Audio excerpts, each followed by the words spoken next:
You will never know peace unless you shoulder the weight of your sins and finish the last colony.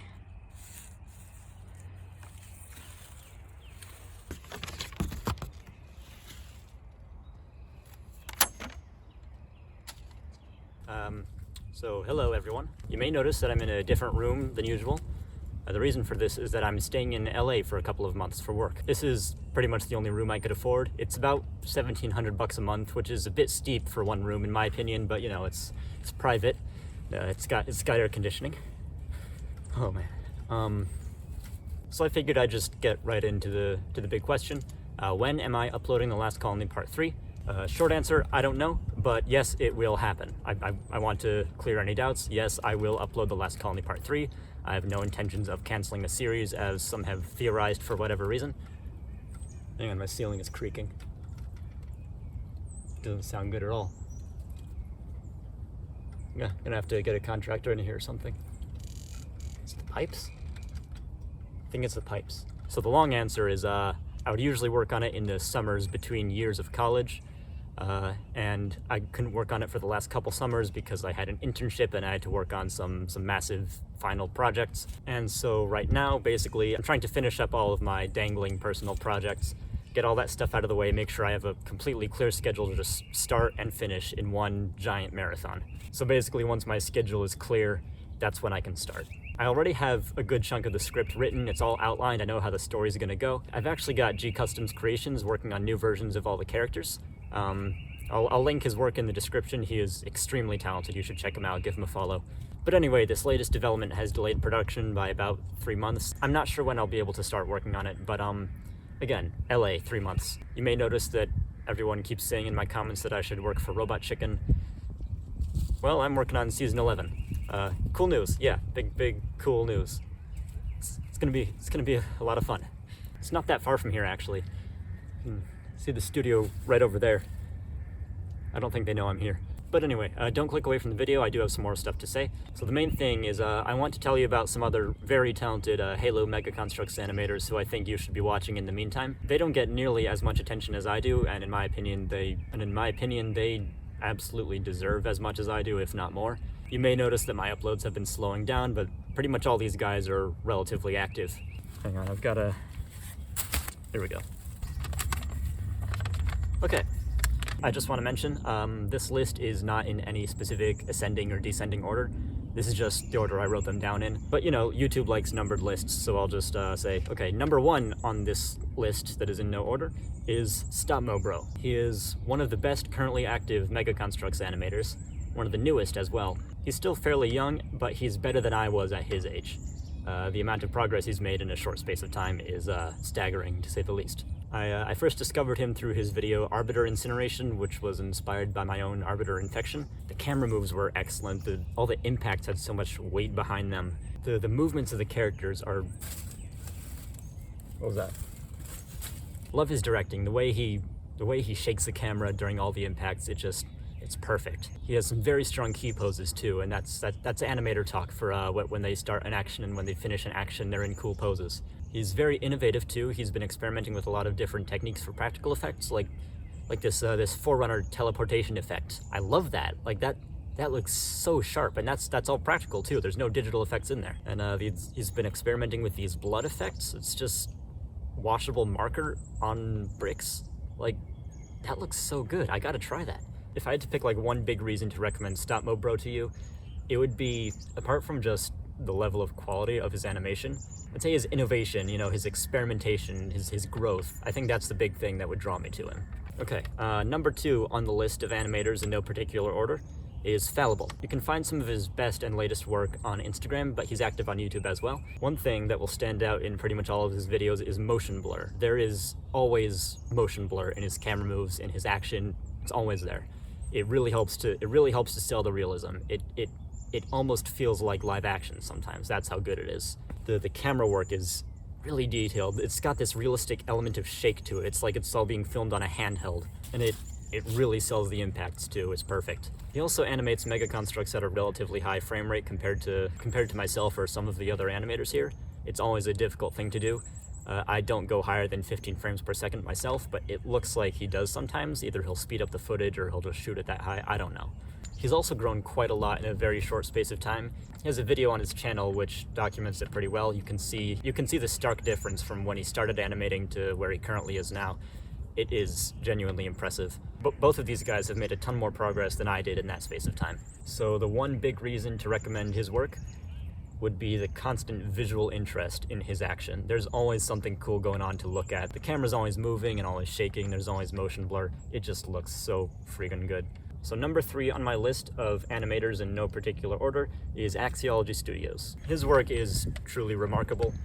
It is so pretty to look at. Look at the lighting. Look at these sets here. The level of visual polish is incredibly consistent. All of his work has a very unique look and style to it. It's all practical effects too, which, you know, I freaking love me some practical effects. His sets are always gorgeous. You can tell he's a talented custom builder. He makes some custom figures too. Before we got that honor guard from the Halo Heroes line, he made an honor guard himself. And honestly, I think it looked a little bit better than the official one. So one thing I notice about his work is that, like, when he's animating a figure doing something small, like just, you know, looking somewhere or like holding up a weapon, their entire body moves instead of just, you know, the arms or the head. It makes it look a lot more naturalistic. It heightens the level of realism. What this guy's doing isn't just, you know, animation, it's film. He's making film here. He's making short clips of film. I can tell he's got a beautiful sense of aesthetic. I just, like, hats off to you, dude. So the one big reason to recommend Axiology Studios would be, I'd say, just the overall consistency and level of polish and style. Okay, so the final item on my list is number 4, Badlaxe. Badlaxe? Badlaxe, I think. There's no vowel between the D and the L, so I'm assuming it's Badlaxe. Badlaxe is an amazing director. His films are shot and edited like a live action movie, and that's a very admirable thing to do. His action scenes are where he shines in particular.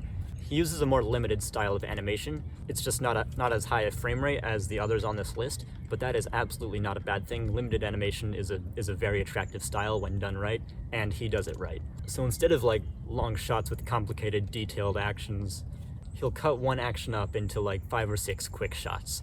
So the amount of motion in just that one action, the amount of visual interest, there's just so much punch in his action. There's no other good way to say it. He also does some Gundam animation. So if you're not watching me for Halo and you like the Japanese stuff better, then you'll probably like his Gundam films. I think this guy in particular is going to give you a really good fix while you're waiting for the last colony, because he has this long-running series called Planet Qatari? Qatari? I think it's Qatari. Could be Qatari. I have no idea. I should ask him. Okay, so he has 3 main parts, and yes, he did finish part 3. But he also has some spin-offs and prequels featuring the same characters, which is a really cool thing. I'm actually planning on doing something like that. He produced more film than I did in a shorter space of time. He's much faster at it than I am. I really love that series. It's one of the only long-form Mega Construct series out there. There really aren't many others apart from like Squad 45, but you know, that's an official animation. I don't know if that counts. It's good though. It's genuinely good. Like, I don't know how else to say that. It's good. I think I had an emotion while I was watching it.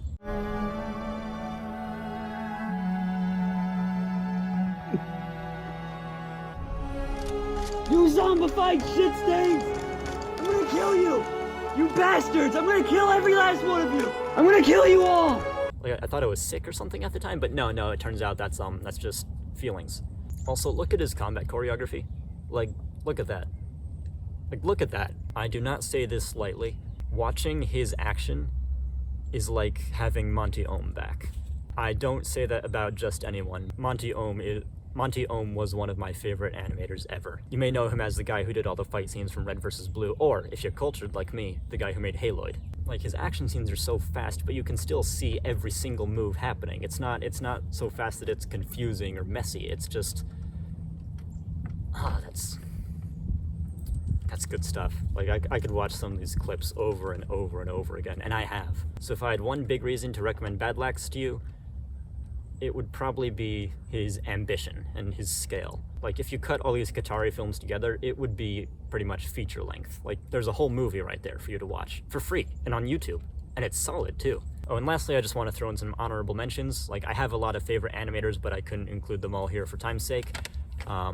So that's an extra little shout out to Gun Nuts Films. He voice acted Cal in The Last Colony, and he was like my first YouTube animator friend. There's Alexis Gutierrez, another friend of mine. He makes feature-length films on a fairly regular basis. Again, he uses a more limited animation style, but that allows him to make these vast, sweeping stories. Some of them are about an hour long. It's amazing. And also, a lot of these are filmed in an army base, I understand. Like, I can't make sense of that. How does he make something this big in such a small amount of space? It's really cool. There's also AKMotions. He's done some cool recreations of red versus blue combat. Oh man, I'm gonna feel bad if I forget some of them.